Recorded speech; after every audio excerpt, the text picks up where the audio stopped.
we're going to learn how to take the loom that we put together last week with our plate and our string and how to make a weaving out of it. So get your plate and get some yarn and let's get started. So to continue our weaving, all we need is our plate from last week with our wrapped loom. We could use some other colored yarn, would be fun to use, and you might need a scissor if you want to use some other color yarn. So the first thing I'm going to do is just do a couple of rounds of my weaving just to sort of get the center part of my weaving together. So I'm going to find this string that was the string that I used last week for weaving. I'm going to find the two pieces of yarn that it is in between. So see, if I put it flat, it's in between those two pieces. Now when I weave, I want to do the process of over, under, over, under, over, under. Most of us did this in first grade when we did paper weavings, but it's been a while, so you might not remember. So I'm going to take the end of this. Now, if my yarn is really long, I can sort of just scrunch it together so it's not too long.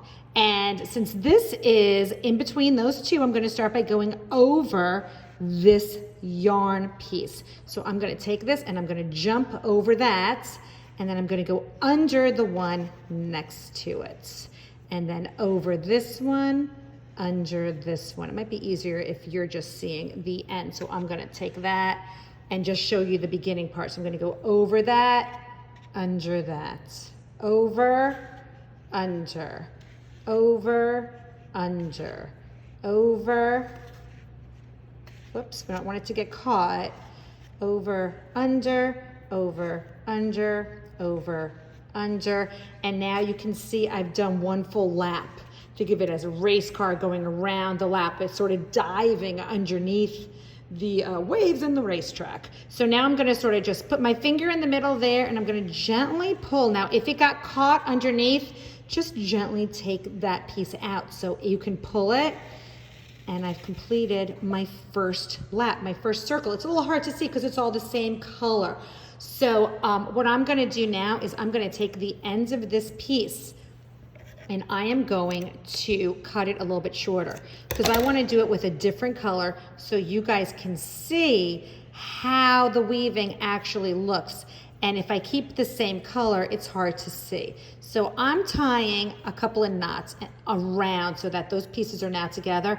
I'm gonna pull that and make sure they don't come off. Sometimes when we tie it, the knot slides right off. So we wanna make sure we're tying it so they stay together. Now I'm gonna trim that because I don't want those pieces hanging off. So I'm gonna trim those two little pieces. Whoops, get those out of there. And now you can see I've got a new color starting.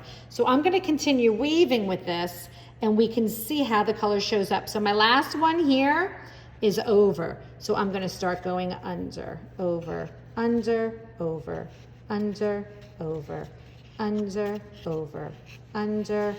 And I'm sort of just turning the plate as I'm going. That was under, so over, under, over, under, over, under, over, under. And I've done a lap, so I'm gonna gently pull. I'm gonna put my finger down there to hold that in place. And I'm gonna pull. Now that was kind of thick because that's where I tied it.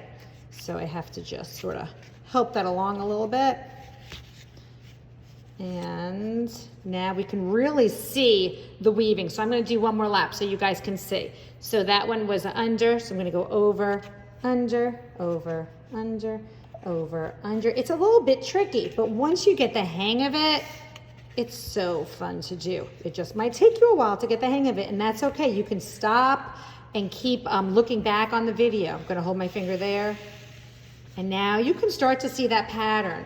See how you see it under some of the color and then over it. So we start to have that pattern. I'm gonna do one last one. That one's over, under, over, under, over, under, over, under, over, under, over, under, over, under. I did a lap. So I'm gonna just hold my finger down there and gently pull it. Ooh, and I messed that up because I should not have that right next to itself. So I'm gonna pull that back out. I missed something somewhere. So that was under, that should be over. So yeah, I don't know what I did. I'm gonna go back and do it again. Did you guys notice that? I should have now, once I start to go around and around, I should have like a yellow, red, yellow, red, yellow, red. It should make like a checkerboard pattern. And I didn't have that. So I knew I did something wrong. So instead of continuing, I stopped, I pulled it out, and now I'm gonna go back and try it again. So I'm gonna go over that time, under this one, because if my yellow was over on that one, then it should be under on the next one. So that's starting to look more right there. I don't know what I did, but I'm going to take my time now. I'm not going to do the whole loop. I'm going to do part of the loop to make sure I'm doing it right. And I think I figured it out. So like I said, this is tricky. It's even tricky for me, and I've done this many, many times before. So don't be too hard on yourself. It takes you a little while to get the hang of it. But it's really worth practicing and doing it, because once you do get the hang of it, it's so fun to do, and it looks really cool also. So now I'm in a little rhythm here, and you can see how my yellow and my red are alternating, so that we're starting to see that pattern there. And once I'm done with my yellow, I can swap colors. I'll just tie a different color on the end. I don't have to wait until I'm even done with my yellow. I can just do it whenever I want to. Okay, so see how we're starting to get that pattern there, that pattern of yellow, and next time that red should show through.